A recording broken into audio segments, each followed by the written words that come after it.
আসসালামু আলাইকুম everyone, welcome to my another video.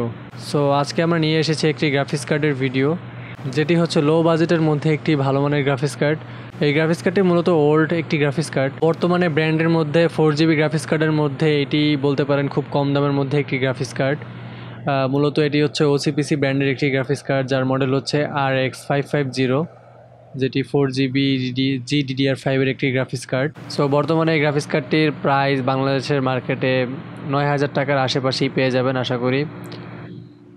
Price আসলে কম বেশি হতে পারে, মার্কেট সবসময় পরিবর্তন হয়, প্রাইস সবসময় পরিবর্তন হয়ে থাকে।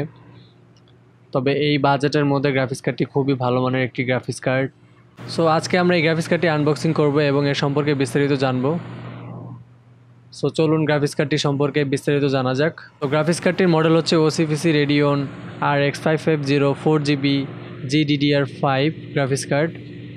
এটির মেমোরি ক্লক হচ্ছে 7 Gbps, মেমোরি বাস হচ্ছে 128 বিটস, জিপিইউ চিপসেট হচ্ছে AMD Radeon RX550, GPU memory size হচ্ছে 4GB, জিপিইউ মেমোরি টাইপ হচ্ছে GDDR5, জিপিইউ বুস্ট ক্লক বা ফ্রিকোয়েন্সি হচ্ছে 1100/1183 মেগাহার্জ, স্ট্রিম প্রসেসর হচ্ছে 512, এর ব্যান্ডউইথ হচ্ছে 112 GB/সেকেন্ড, এর ব্র্যান্ড হচ্ছে ওসিপিসি, মডেল হচ্ছে RX550 4GB SE, এর টিডিপি হচ্ছে 50 ওয়াট, পোর্ট হচ্ছে একটা ডিপি পোর্ট, একটা ডিভিআই পোর্ট এবং একটা HDMI পোর্ট। টোটাল পোর্টস পাবেন হচ্ছে 3টা। এটার সাথে ফ্যান পেয়ে যাবেন হচ্ছে একটি ফ্যান, যেটি সিঙ্গেল ফ্যানের একটি গ্রাফিক্স কার্ড, এবং বাংলাদেশের মার্কেটে এর ওয়ারেন্টি পাবেন হচ্ছে 2 বছরের। সো গ্রাফিক্স কার্ডটি বলতে পারেন এই বাজেটের মধ্যে খুব ভালো মানের একটি গ্রাফিক্স কার্ড।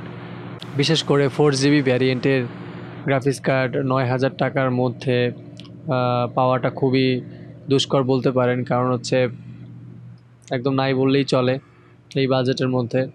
সো ওসিপিসি আসলে ওল্ড এই মডেল গ্রাফিক্স কার্ডটাকে নতুনভাবে নিয়ে এসেছে, যদিও এর চিপসেট এবং এর গ্রাফিক্স কার্ডের যে পারফরমেন্স, এগুলো সবই আগের আগের আগের আগের মতনই আছে। বাট দেখা যায় যারা লো বাজেটে পিসি বিল্ড করতে চাচ্ছেন উইথ গ্রাফিক্স কার্ড দিয়ে, তারা 2GB গ্রাফিক্স কার্ড না নিয়ে এই 4GB গ্রাফিক্স কার্ডটি নিতে পারেন। 2GB গ্রাফিক্স কার্ডের পারফরমেন্সের সাথে যদি এই 4GB গ্রাফিক্স কার্ডের তুলনা করি, অবশ্যই এটা এগিয়ে থাকবে।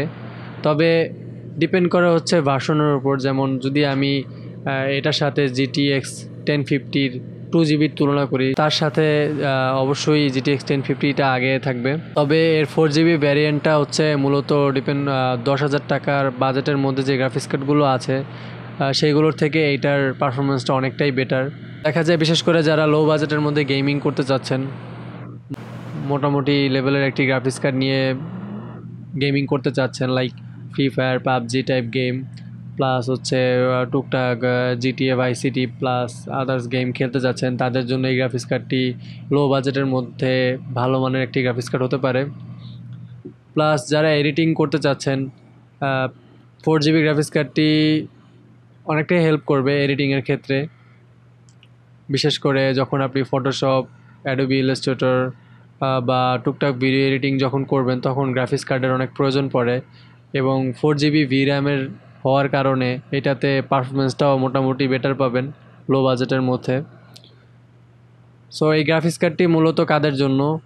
যারা নতুন শুরু করতে চাচ্ছেন এবং যাদের বাজেট একদমই লো, বিশেষ করে তারা এই গ্রাফিক্স কার্ডটি চয়েসে রাখতে পারেন। আমি বলবো না যে যাদের বাজেট একটু ভালো তারা এই গ্রাফিক্স কার্ডটি চয়েস করেন। বিশেষ করে এই গ্রাফিক্স কার্ডটি শুধু তাদের জন্যই আদর্শ হবে যাদের বাজেট একদম লো, তাদের জন্য। তবে অবশ্যই পিসির সাথে সামঞ্জস্য রেখে গ্রাফিক্স কার্ডটি চয়েসে রাখবেন, কারণ দেখা যায় যে আপনার হাই পারফরমেন্সের পিসি নিয়ে একটি লো পারফরমেন্সের গ্রাফিক্স কার্ড নেওয়াটা উচিত না, আসলেই নয়।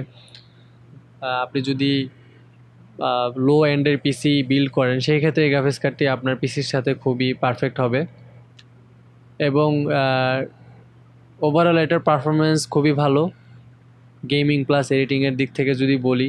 সো আমার মতামত হচ্ছে গ্রাফিক্স কার্ডটি 9,000 টাকা বাজেটের মধ্যে খুবই ভালো মানের একটি গ্রাফিক্স কার্ড।